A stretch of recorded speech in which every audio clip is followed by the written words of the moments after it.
to our Lit and Lovely podcast. I am your host, Tiffany, and tonight we have with us Malcolm Montana. We are discussing a book picked by Malcolm called Saving Noah. And if you've been following along with any of our teasers on our TikToks and things like that where we discuss Brother, you know that we are not shy to talk about really disturbing and weird topics. And tonight's book is not going to be any different, as you will soon see. We do have a lot of spoilers, so if you haven't read the book, I would not follow along until you do, unless you don't really care about spoilers or you don't plan on reading the book and you just want to be part of the conversation. Alright, so, let's just jump into it. Why did you think of this book? What made you consider it? I was kind of looking on Google just for books, because at the last book club, you had said that you wanted us to kind of bring some books to the table of what we could read, and I just looked at kind of what's popular right now, what are people reading, and I was reading a list of books, and this book really just stood out to me. I think the nature of the book was really eye-capturing, to say the least, and I really like true crime. I love crime shows, so I felt like this book was kind of a match for me. I was kind of being a little selfish when I picked the book, because I was oh, this is something that I would read, because this is the kind of stuff I watch on TV. So you read the blurb before you recommended it, or with that Yes. new? Okay, so I remember we talked about it, so I was wow, this book is really weird, and you're like, yeah, I actually didn't know much about it when I recommended it. So. Yeah, I just read, what was on the back of the book, what the author, the overall summary, this is what the book's about. I didn't want too many spoilers. I just kind of knew the nature. It had to do with a child who was sexually assaulting other children, and that was really it. And I knew that the mom had to make a hard decision, and I was like, okay, this sounds pretty interesting. Yeah. So I'm happy that we won, that I won this little contest, or was it, the beer pong that we were playing? That was fun. Yes, that was really fun. Well, and it was really cool because I remember after this one won the beer pong, Nell was with us. She's not here today, but she was with us, and we read the blurb, and the first thing she thought was, oh, so we're reading a book about Brock Turner, and I'm like, actually, that kind of fits. And I was glad that we picked it because, to be honest, this book was really triggering for me in a lot of ways, which I'm not mad about. I really like challenging myself and trying things that I normally wouldn't pick. But this one I would not have picked up for myself if it wasn't for book club. And I definitely am glad that I picked it up, but it was a hard read. I had to take a lot of breaks from it. For me, I feel like the book was definitely very triggering for me too, but the way that I handle triggers is I don't stop. I just kept pushing through, and I kept reading because I was like, wow, this is really triggering me, and this is really making me upset, but I just need to know what happens. And I honestly feel like that had to do with the author's writing. She had such a great way of writing this story, and I was getting so pissed off at all of the characters as I was reading, and I was and there were times where I was like, God, I hate this book. But I feel like that was the author's intention, to make us really despise these characters. And that's how you know when the author did a good job, is when you have these strong feelings towards the characters of the book. And I feel like a lot of my frustrations were more so on the mom than on the son, because the son actually takes accountability for what he's done. My bad. He takes accountability for what he's done. In a lot of ways, he's the only one who does. He really is. He is not afraid to say, I am a monster. I did this, and I am so fucked up for doing it. Sorry, Tara. Her kid is in the room in the back. And while the mom is like, he's not a monster, He didn't actually rape these girls. There was no penetration, so he didn't rape them. And and I feel like the book really explores the theme of unconditional love, but in a very disturbing way. Almost too far. Yeah, mom took it too far. And even at the end, when she gave him the pill to die, first off, how did she get that?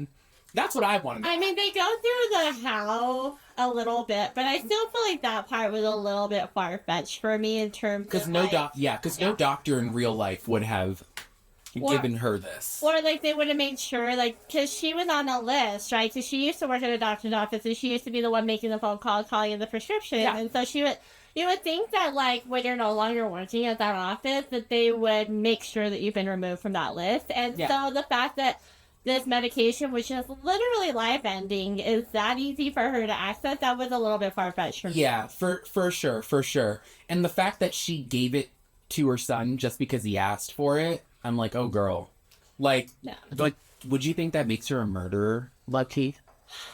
See, I go back and forth because he made a lot of connections, which I really appreciated too. Like, hey, Mom, if I had terminal cancer, right, and this was, I was going to die regardless, wouldn't you support my death? And like, my death with dignity. And so, in a lot of ways, it was kind of his, this is who I am. This is who I'm always going to be. Nothing's ever going to change. And so, if I know that this is who I am, and this is who I'm always going to be, and eventually it might kill me, because at this point, you've got to remember, he's been raped with a broomstick. He's been, like... I thought it was a baseball bat. Or baseball bat, you're right, sorry. He's been raped with the back of a baseball bat. He's been beaten into near death. And spoilers, if you're watching this, they're spoilers. So don't watch this if you haven't read it, unless you don't plan on reading it. But he's already, like, really close to death. He's been beaten to almost death more than once, right? Like in jail 2, I believe. I don't remember. Threatened or something. I think he was threatened, but I think he was actually beat up and raped when he was going to school after he was released from the institution. And he tried to kill himself twice. He tried to overdose once, and Mom didn't take him to the... Actually, yeah, Mom didn't take him to the hospital because the ambulance was like, oh, it's going to be 20 minutes. And she was like, I can't wait 20 minutes. Yeah. And I think and then he asked her not to take him. Yeah, and she just stayed with him, and then he actually hung himself. Yeah. And remind me, was she the one who found him, or did she was the one who found him? So she kind of... She heard someone else screaming. Yeah, somebody outside, I think, was screaming. And so for me, I'm like, okay, he appealed to her sympathies, because you gotta keep in mind, this whole book is Mom enabling the crap out of this kid for this really crappy things he did. And Mom was just such an easy character to hate. Like, oh my god, I hated Mom. And it kind of challenged me in a little bit of a way as like a mom, which I want to get into a little bit more later. But he played to her sympathies. It was, hey, Mom, like, I'm gonna die, and I'm going to die at the hands of somebody else, and don't you want me to die with dignity? Like, you are making these excuses for me. You love me still in spite of this horrendous stuff I did.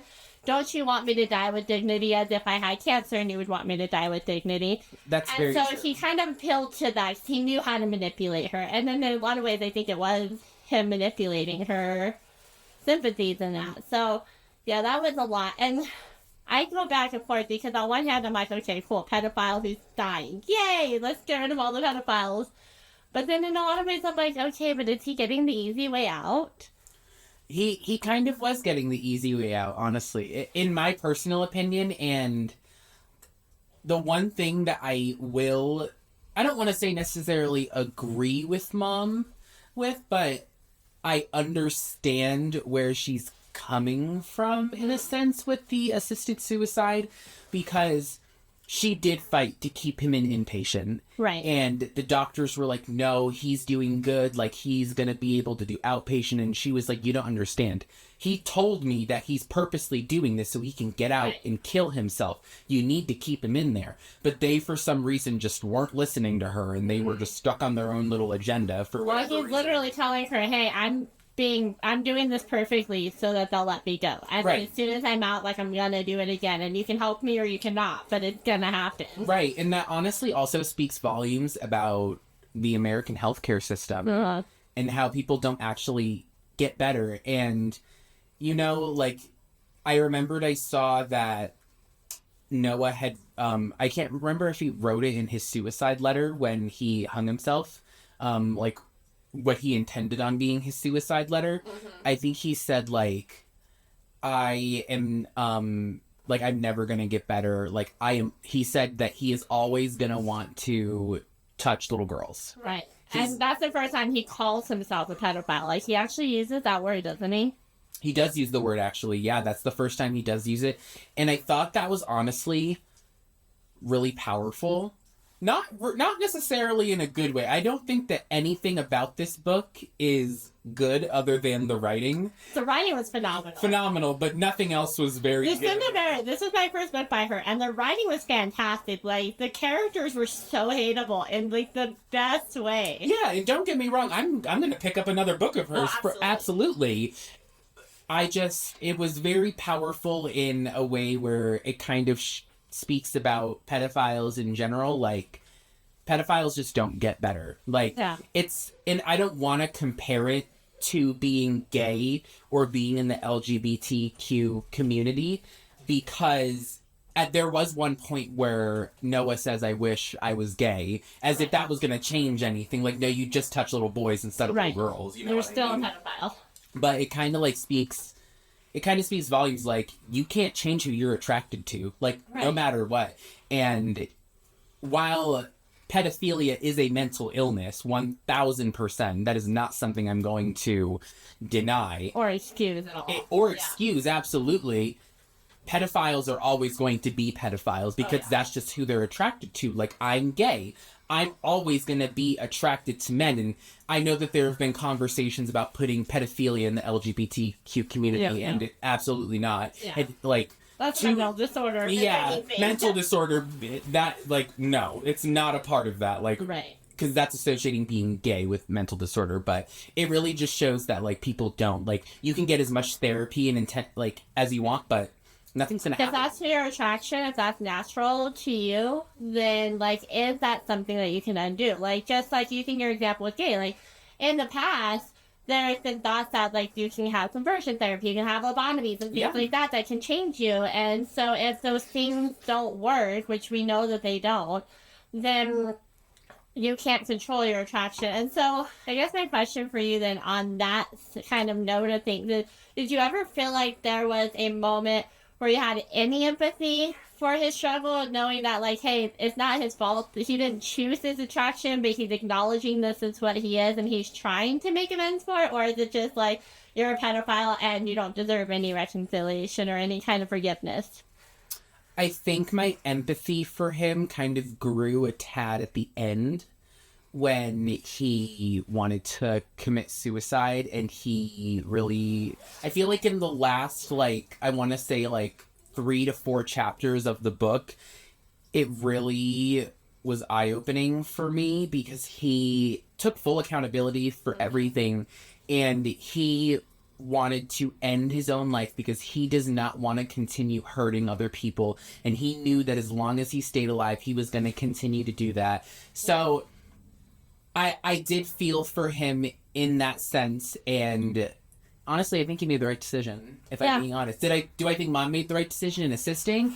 No, I don't. I think that took the unconditional love theme a little too far with the assisted suicide, but I understood where Noah was coming from when he was saying, I don't want to be on this earth anymore. I don't want to hurt people. I'm a monster. I shouldn't be here. And I agree with you. And I was like, you know what? Like, at least you're able to acknowledge it, because there's a lot of people who do this kind of stuff, but won't think anything of it. And, you know, like, his mother is, I feel like his mother is kind of just as bad as he is, because while he did it, she's being delusional. She's the definition of delulu, and she is, like, excusing his behavior when there's nothing to excuse. Like, this boy, this teenage boy who knows better, touched these little girls, and wants to continue to. And wants to continue to do it. Ability to change that. I think in that way, I actually would take a farther extreme approach and say that the mom is worse than the son, because at least the whole time, the son isn't excusing any part of him. He's like, I am a crappy person. This is who I am. This is who I will always be. I deserve the harshest treatment. I deserve, you know, everything bad to happen to me. And he's ready to take accountability for everything. But his mother will not. And the mom just will not. She's constantly like, no, you're not. You're just misguided. And, like... It's like, who misguided him? You? Yeah. You, the mother? Oh, great.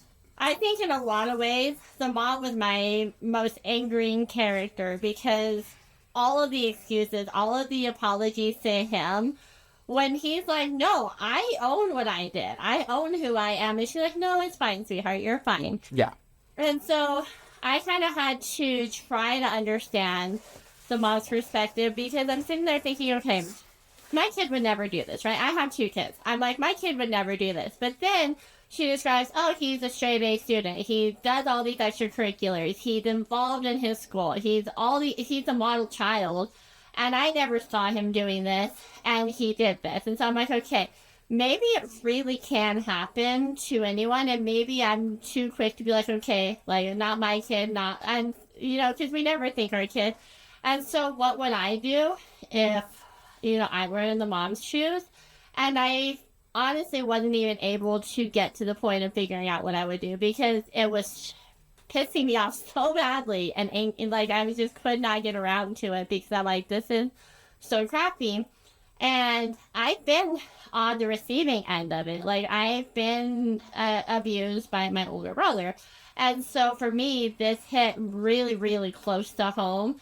And I don't think I was able to remove myself from that angry perspective enough to even try to consider the mom. And maybe that was my downfall, was I couldn't even empathize with the mom a little bit. And I think that Barry really wanted us to, and I just couldn't quite get there. Yeah, for sure. And I feel like I had such a hard time empathizing with the mom as well, because I've also had similar experiences as a child. And I just can't understand how any parent can defend that type of behavior. And you want to know what really pissed me off? When they invited those girls' families over. Oh my God. And they were just like, we're going to pay for your kids. Under the rug. Yeah, right. Let's not file charges. We don't need to. Yeah, we'll pay for the therapist. Yeah. It's okay. Like nothing happened. And the parents were like, huh? Yeah. Like, first off, what's going on? Yeah, and then the mom acts shocked when the police show up later to arrest her son. What did you think was going to happen? Right. They don't have the empathy for your son that you have for your son. Yeah. They have the empathy for their kids, who are the literal victims. Who are the victims and need to now get help and are going to have this trauma for the rest of their lives. Right. Yeah, so I had a hard time with the empathy aspect for sure. I had more moments of empathy for Noah than I did for Mom. I will say though, so the biggest fuck up moment for me was I was really enjoying Dad's character for most of the book. I'm like, here's Dad coming along saying, here's what's going to happen. We are not making excuses for our son. He is not going to live in this house because we have a young daughter who's the same age as these little girls. And Mom's like, no, it's okay, he and her. And Dad's like, I don't freaking care what you're telling me. Like, he did not need to be here. And the dad was actually being the strong backbone. And so I'm like, cool, go Dad. Like, I was so team Dad the whole book. I'm like, finally somebody standing up for them. And so then for the twist at the end, which again, we're going to do spoilers. And if you haven't read it, you might want to stop this and go back and read it if you plan on reading it. But we're going to do spoilers. We have this moment in the book where we're going back and forth between, like, what's happening in the story and the communication between Noah and his mom and all these other things that are happening. And then you get these juxtaposed chapters where it says, like, him. And it doesn't say who. The assumption is that it's Noah. And he's talking about, like, going to therapy and his experiences in these really harsh therapy conditions and, you know, basically his inner thoughts and things like that. And then we have, at the end, we find out that actually him is Dad, and Dad is the pedophile too. I never really had any I don't know. I was always a little suspicious of Dad, and he just seemed a little bit too angry. Yeah. For me throughout the whole book. Almost like projection level. And throughout the book, I had wondered if there was gonna ever be anything that came out about him. Actually, there was one point in the book where I had wondered if he was touching Katie, the younger sister. The dad? Yeah, I had wondered if the dad was touching Katie and maybe he didn't want to know around because he was doing it. And I really didn't think that anything was off limits, and like I said, I didn't do a lot of research about the book before I read it because I wanted everything to be fresh, but I did know a little bit that there was a plot twist. And my Which I mind... did read that too, and I'm like, how are they possibly going to do a plot twist? Right. Like, he's very open and honest about who he is. Like, Yeah. are we going to find out that he didn't honestly do these things? Like, I was waiting for that level of something. Right, and I had thought that maybe Katie would come forward and say, like, you know, like, my dad is doing this to me. Like, Noah would never, but it was honestly, like, it didn't necessarily shock me at the end. I felt like something was coming with the dad. And something that I will say about the book is, it, like, I feel like it moved kind of slow in a way. Like, there were moments when I was reading it where I was like, I need, like, something drastic to happen. Yeah. And I would say the suicide was pretty drastic. Kind of moved it along fast. Yeah, like, the attempted suicide, not the pills, the hanging, yeah. That kind of sped it up a little bit for me. And I was like, okay, this is what I needed. Like, the book's finally picking up a little bit. And I felt like it's not going to end with him actually dying. And I thought that he was going to die from, what's it called? From the attempted suicide, from the hanging. Okay. Because they airlifted him to the hospital. And I was like, oh, he's a goner. Like, he's a goner. And then it's almost wishful thinking. Like, you're like, please. I know. And then I thought that he was going to die and then something else was going to come out. But then he just dies a different way. But then there was a him now. And I was like, wait a minute, he's dead. What do you mean him Why are we now? still reading his Yeah, why are we still reading? Like, is this about to be like some supernatural type shit? Like, is he going to be talking from the afterlife? Like, what's happening? And then I was like, oh my God. I was like, it's the dad. And I was like, and then I was like, wait, I was like, were all of these like him then? So for anyone who hasn't read the book and has gotten this far in the podcast, in between like chapters or at the end of certain chapters before a new chapter would start, there was a section called Him Then. And throughout the book, the author makes the reader think that these little blurbs are about Noah when he was in the institution. Right, his inner thought. Like when we hear about like the other kids there, like raping other kids in the shower and all that stuff. Like I thought this was stuff that Noah experienced. Come to find out, this was the dad all along. Like this was the dad's experience from... Because he was institutionalized for the same thing, because he's a self-proclaimed pedophile too. And was dad arrested? Remind me. I don't think he was. I think he just went to therapy. But I struggled with that too, because with the him then, it had me thinking, okay, this is Noah, obviously.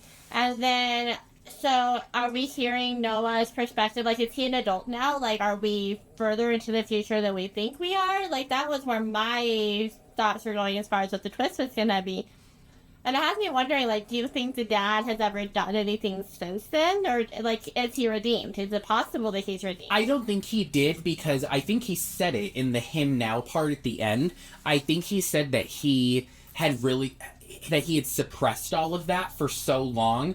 And then when everything came out about Noah, like, kind of re-triggered it. It re-triggered it, and that's why he had to, like, stay away, because it made him feel like a monster, which he is. Don't get me wrong, he is. Which explains his anger at Noah being as extreme as it was, because you have to understand, like, yes, from our perspective, his anger at Noah was justified because Noah's a pedophile. But from his perspective, to have such an intense reaction that is so opposed to mom's enabling reaction, like, it felt like a huge contrast. And we understand that contrast because we're like, yeah, pedophiles are crappy. Like, we shouldn't be excusing them.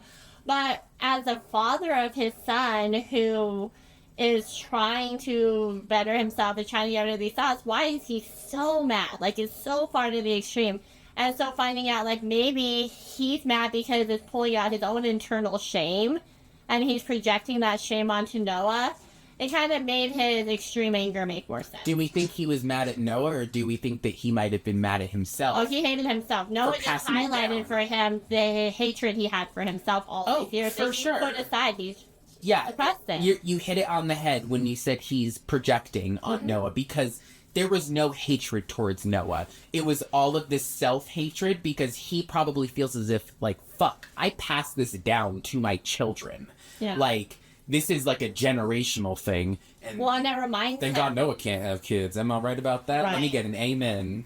Well, and so then it kind of made me go back because I have this scene in my head that was one of my favorite scenes in the book at the time before I knew the twist, which was that when Noah was going to go back to the house the first night before he went to jail, when he first came clean, and Mom didn't want to kick him out, and so Dad was like, okay, so he like sleeps on the floor outside the daughter's bedroom door because he's like, I'm not letting my son anywhere near him. And at the time, I was like, good for him for being so adamant about protecting his daughter. And now I'm like, was he protecting his daughter? Because if we know that he's a pedophile too, like, kind of creepy that he's sleeping outside her bedroom door. It kind of leaves that unanswered question on if he did touch her. See, I feel like she would have said something once Noah's stuff came out because keep in mind, the daughter was really close to Noah. Like, they were brother and sister, they were really, really close, and she didn't understand what was going on. And even when she did understand what was going on, she wasn't as angry with him as Dad was. She was trying to get Dad to understand, like, oh, he's not a monster, he's still okay.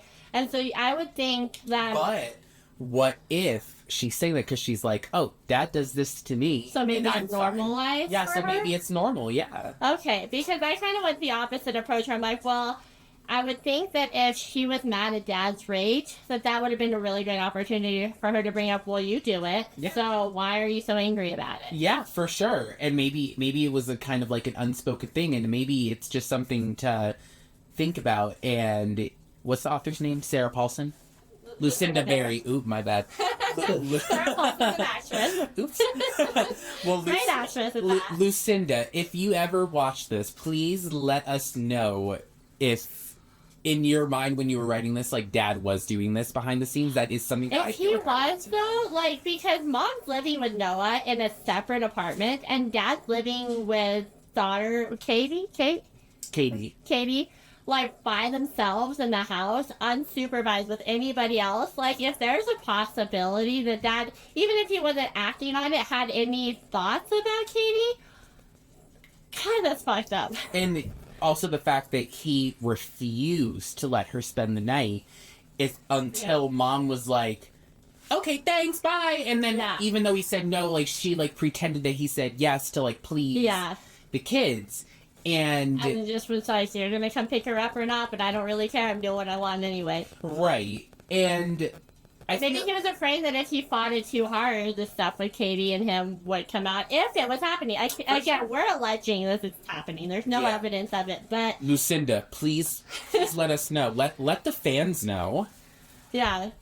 Maybe she hadn't thought of that angle. Maybe we just read too much into it and we created our own little storyline. I would love to see, like, a sequel from Katie's perspective of, like, what does she think about all of this stuff that's going on, because she's so close with Noah. Yeah, for sure. I would read that for sure. Oh, absolutely. And I would also maybe want to hear it from, like, a Katie perspective when she's older. Even like a novella or an epilogue, a second epilogue. Yeah, for sure. But maybe when I would love to hear her perspective on it. Maybe when she's Noah's age and kind of has some thoughts of her own and is able to think for herself and really has a good understanding of what Noah did. And maybe she could come forward and say, like, this is what happened to me. That's a good idea. Because honestly, keep in mind, like, she's what, like 11 or so at this time? Oh, I thought she was like a child. She was the same age as the girls that Noah touched when it happened. And the girls were like 6 when it happened, but this is a few years later. So I think she was like 8 or 9. I think she was 8, if I'm not mistaken, because the girls, when he got out, were like 8. 8 or 9, Yeah, but when he touched them, they were like 6. Yeah, something like that. So she might not even have enough, like, development in her brain to understand, one, like, if Dad is touching her, that it's not okay. And as some trigger warning, but as somebody who has been there, like, it makes sense. That grooming is intense, and you believe that it's normal, and you don't question whether or not it's normal. And so it makes sense why at 8, 9 years old, she's not challenging it. She's not bringing it up. And so maybe, she doesn't have enough information, and maybe that's why she sympathizes with Noah so much. And it would be interesting to see her at, like, 16 being like, hold on a second. Like, I'm looking at 9-year-old kids, 6-year-old kids. at my age now, 16, and maybe that would give her some more context as to just how fucked up it is. For sure. I totally agree. And I also want to just mention that I feel like is it Adrian or Adrian? Adrian, yeah. She so picked favorites. That bitch did not like Katie. I mean, she liked Katie. Well, Dad picked favorites too, though. Katie was his favorite, which kind of lends to your theory that maybe Dad had something going on when he's already a self-proclaimed pedophile. Right. And she kind of touched on why she has a different connection with Noah. Yeah. Because of, the moment she saw him when he was born, and she didn't even want a second kid. But then Dad was like, "You're selfish for wanting to give all your love to one kid." Which honestly, like, as a mom of 2 kids, I've had a hard time empathizing with her whole, like, I love this kid more than this kid, because I'm like, well, you do develop different relationships with your kids, but to have such a clear favoritism, I didn't relate to that or understand it, and so it made Mom even more unlikable, if that was even possible at that point. Yeah, I mean, honestly, I don't think there was any moment in the book where my feelings lightened for her. I don't think so at all. I think that all of the misery that she feels is so deserved, because it's honestly, like, and I don't have kids, so it's very hard for me to say, like, what I would have done if my child did that. And I hope to have kids one day, but I just feel like she shouldn't have done what she did. Like, I would have kept him locked up. Mm-hmm. A monster like that, like, no matter who you are, you should not be on the streets like that. Like, you should not, like, he should not have been allowed to attend school. He should not have been allowed to even be why did she send him back to school? Like, nothing happened. And didn't even, I just was surprised when he was beat up. Like, what did you think was going to happen? Like, bitch, are you dumb? Like, this is kind of getting their asses kicked in jail. You don't think that's going to happen in a high school setting? Right. Like, what did you think was going to happen? Oh, you send him to a new school. Oh, no one's going to know his name. You don't think people are going to look him up? Right. You don't think people are going to know this story from other towns? You didn't move that far away. Well, and look at the connection, right? Like, the story connects very closely to the Brock Turner case. You're telling me that wasn't majorly televised. It was televised enough that they had to move. Oh, yeah. They had to leave their town. I think they even left the state. And so you're telling me that wasn't widespread news at that point? Come on. And you were actually saying before we started filming that you thought that this book could have been, like, almost like a way of, like, telling the Brock Turner story, but in, like, a fictionalized way. Yeah. Well, Kelly, a friend of ours, had made that connection, too. And when Nell and I read the back blurb, she was like, oh my gosh, this is Brock Turner. And it does fit. Like, he's got this really super skilled swimmer who is straight A's and has, like, these great athletic abilities and has their whole future ahead of him. And he's got this person here saying, we don't want to run their life over this one mistake they made. And it's not one mistake. He's a literal freaking pedophile. Like, it's not one mistake.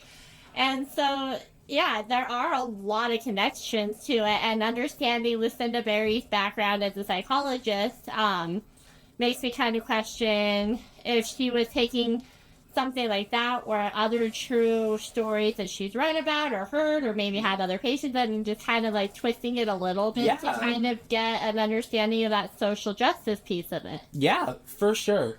When you brought it up, I was like, okay, I can definitely see it now. Because at first I was questioning, I was like, wait, wasn't he a college kid, and didn't he, like, he was like someone his own age? And there was another girl his age, yeah, so it definitely wasn't the exact. It wasn't exact, but you could definitely see the similarities in the two cases, for sure.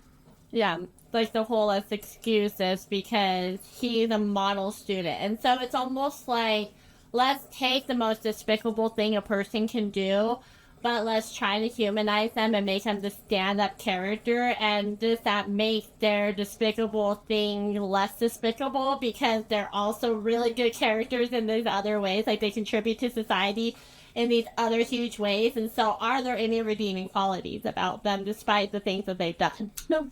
Yeah. I think that when you do something that horrible, all of your redeeming qualities go away. Oh, I agree. I think that when you're a monster in any capacity whatsoever, and there's a lot of things that can make you a monster. Mm-hmm. Noah's case, Noah's a monster. When you do something like that, like, you are a horrible person. Yeah. I think that any redeeming quality that he might have had before he did what he did is just gone. Like, there's just nothing that I feel as if is admirable about him other than his ability to take accountability for his horrible actions. Like, oh, okay, at least you're able to recognize that you're a bad person. But that doesn't necessarily make me, like him or feel for him in any way. And honestly, like, I know I had said before that there was a moment where I kind of empathized with him, and now that I'm thinking about it, I kind of don't. Like, I can understand why he's saying, but, like, I wouldn't put that in the same box as being empathetic towards him, because those kinds of thoughts are not thoughts that run through my mind in any capacity. So it's hard for me to know what he's feeling and understand how he's feeling. Like, I know how he feels in a sense of you can't control who you're attracted to, but I'm in a completely different boat as him. Right, at least you're attracted to adults. Yes, I don't even really date people that are more than a year younger than me. Like, I've always been into, like, older guys. Same. Obviously. My husband's older than me, for reference. But, yeah, so then that makes two questions. So I have, like, a two-part question for you. Okay. One, do you think that it is accurate for someone to say that they cannot help their attraction to minors? Repeat that question. Do you think it's accurate or realistic for somebody to say that they're attracted to minors and they cannot control that? Like, do you think that that's a possibility? Yes. Okay. And then if that's the case, if we can acknowledge that that's something completely beyond somebody's control, what would make them redeemable as people in terms of, like, being able to, like, participate in society in any meaningful way? Because in Noah's case, he killed himself. He was like, I don't have anything to contribute to society. So can those people contribute anything to society? Or is it just like you're better off dead every single time? I think in Noah's case specifically, there is nothing that you can do to contribute to society that is rape. I think that there are instances of people being on the sex offender list, and I'm going to give an example. For example, like, I just finished watching the show The Fosters. Okay. And for those who... That's a great show. It's a great show. I'm watching the spinoff Good Trouble right now. It's great. Okay. And in The Fosters, two of the kids, for those of you who have never seen The Fosters, it's a show about a bunch of kids who are siblings. It's about this big family, and all of the kids are adopted, and they all have their own stories. And there's a set of twins. Their mom was a drug addict, and their father, when they found him later on in the show, he was on the sex offender registry. But he was on the sex offender registry because he was with their mom when she was like 16 and he was 18. And I think that when you reach a certain age and you're able to kind of consent in a way, like, yeah, should the 18-year-old have known better? Absolutely. But she also, like, even as a grown adult, like, she fought for him to get off the sex offenders list because she's like, even to this day, like, I know I consented to it. Uh-huh. And you know, like, don't get me wrong, when I was, you know, a teenager, when I was in high school, like, I was hooking up with older guys, and I think that's a reality of gay culture that we can totally get into another time, that there's a lot of predators in gay culture, but there are a lot of instances where, like, for me, for example, like, when I was 16 and, you know, I, you know, had sex with someone who was over the age of 18, I don't really consider them, I consented to it, and I still think that to this day. There's like a gray area. There definitely is a gray area, but when I think in Noah's case and similar cases to Noah, I think for sure that there's nothing that you can do to contribute to society, and that is a case where you just need to stay locked up. Yeah. I think that the therapist that first worked with Noah was a great example of that, because she talked about when she told the mom, like, hey, he's doing everything perfectly, and mom's like, oh, that's awesome. She's like, no, that's not. Like, here's why.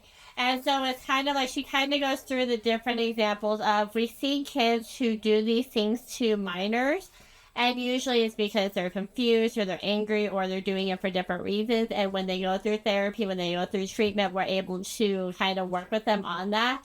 And then there are people who are just pedophiles, and like there's nothing we can do to therapize that. And so I think that she kind of answered that question for us in some ways, because she's like, yeah, there are situations where people Noah's age do harm children 6 or 7, 8 years old. Yeah. And they're redeemable because with therapy, we can kind of help them to understand why they're doing it. And usually it's for power or control or things like that. And we can therapize that. But if you're doing it because of your attraction, you can't therapize your attraction. For sure. And you know something? When you asked me that question, it reminded me of something. So when I was in high school, there was another kid who I wouldn't necessarily say I was friends with him, but he was an acquaintance. You know, we would, you know, I've been to his house, I've met his family, we would hang out in group settings, and, you know, like, I sat with him in class, and, you know, everybody loved him in school. His name was Quentin. Everybody thought Quentin was, like, the funniest guy ever. Oh, it's not a shout out. Not a shout out. You know, everybody loved Quentin, and Quentin, we all thought would go on to do, like, these amazing, these great things. Come to find out, I want to say about 2 years ago, the FBI raided his house because he was buying videos and pictures of child pornography on the dark web. Oh, damn. And it got to the point where he was doing it so much that the FBI was watching him for months. And they found that not only was he downloading stuff like of that nature from the dark web, he was also uploading stuff. So then they did some digging, and he was babysitting a 8-year-old, a 4-year-old, and a 2-year-old. And he molested all 3 of those kids, videotaped it, and uploaded it to the dark web. And they raided his house. They took all of his stuff. He was arrested. He is in jail right now for, I believe, 10 years, and he should be in there for life, I believe. Oh, absolutely. But, of course, he was a rich white kid from my town that I lived in, and his family had a lot of money, and they paid for the best lawyers that they could, so they got him the most minimum sentence he could. And I remembered in his, I can't remember if he wrote like a manifesto or if he made some type of statement, but in one article that I read about him, he said that he has had this attraction since high school. And, you know, I always thought it was weird because he never had a girlfriend. He never had a boyfriend in school, and he was really popular. And he wasn't the cutest, but he could have definitely pulled somebody. Yeah. And I remembered a friend of mine in high school had said that she really liked him, and there was a time when they were working together at the same job at like a Staples or something. It was in high school. It was like a part-time job after school. You know, she was really into him, and she wanted to have sex with him, and he was like, no, like, absolutely not. Like, and she wondered like why, like, what's going on. Turns out he liked kids the whole time. Wow. And he had said, like, in this like almost like manifesto that he wrote, that he tried so hard to fight this attraction to young kids, and mind you, he was molesting boys and girls. There was no preference with him. Yeah. There was, he said he tried so hard to control his urges, but it was kind of like Noah, like, there was one day where he felt something come over him, and he just had to do it. Damn. And, yeah, that's the story of Quentin, who is now in prison. And I don't know how it took me this long to really compare those two stories, but, you know, everybody loved Quentin in school. You know, we all thought they're always just a charm, right? Like, they always know how to be the well-liked character. Yeah, for sure. And when I remember, I was just in so much shock when I saw what had happened to him, because it's like, wow, like, it's the people who you least expect that this stuff happens to. Oh, yeah. I mean, in my case with my abuser, I had to go through some similar things where it was like he was court ordered to therapy, and I was told As if therapy's going to do anything. Yeah, and I was told the process of like what was going on with him in therapy and things like that, and I was basically informed like his therapist dropped him because he was very open and honest with her about like, I'm attracted to children, I can't control this is just who I am, and she would later say, don't want to deal with you, and shut the door on her. And in the beginning, when this was the thing that I was told, it was a way for me to basically be told that I needed to empathize with my abuser because he's remorseful and he's trying, and it was a way to further kind of manipulate and abuse me. And so that's why I still kind of have a hard time having empathy for Noah. So I'm like, cool, I'm glad that you're owning this, but that doesn't negate the experiences that your victims have encountered. And we're not going to use that the way that the parents use that to try to get your victims to forgive you or to minimize the impact of the consequences you're going to face because you're sorry. I'm sorry. You're sorry, cool, but you still caused a lot of harm. You still caused a lot of damage, and you should be held accountable to that. Absolutely. All right, well, thank you guys for joining us. That is the end of our podcast on Saving Noah. Follow along as we post our polls for next month's book club, and I hope you will vote and have a say in what we're going to read next month, and then you'll read along and join us next time. Thank you for having me, Tiffany. Oh, thanks for coming. It's always fun hanging out with you. Of course. I love being here. All right, well, bye, guys. Thank you for joining.